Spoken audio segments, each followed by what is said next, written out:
ঝড়ের কবলে জাহাজ এবং একজন যাত্রীর ঘটনা। একবার সমুদ্রের মাঝখানে এক জাহাজ প্রচণ্ড ঝড়ের মধ্যে পড়ে লণ্ডভণ্ড হয়ে গেল।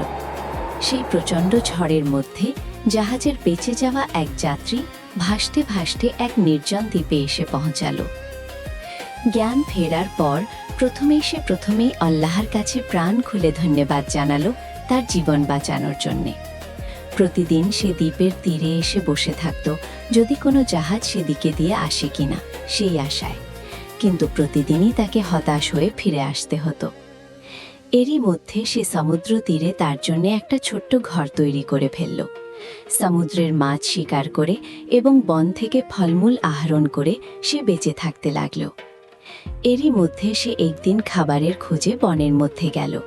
বন থেকে যখন সে ফিরে এলো তখন দেখল যে তার রান্না করার চুলা থেকে আগুন লেগে পুরো ঘরটি পুড়ে ছাই হয়ে গিয়েছে এবং তার কালো ধোঁয়ায় আকাশ ভরে গিয়েছে।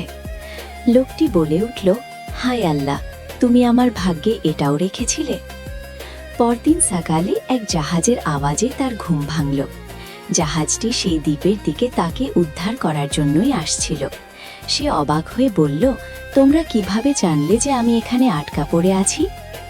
জাহাজের ক্যাপ্টেন জানালো, তোমার চালানো ধোঁয়ার সংকেত দেখে। শিক্ষা: কোনো ব্যর্থতায় হতাশ হবেন না, সবসময় আল্লাহর উপর ভরসা রাখুন।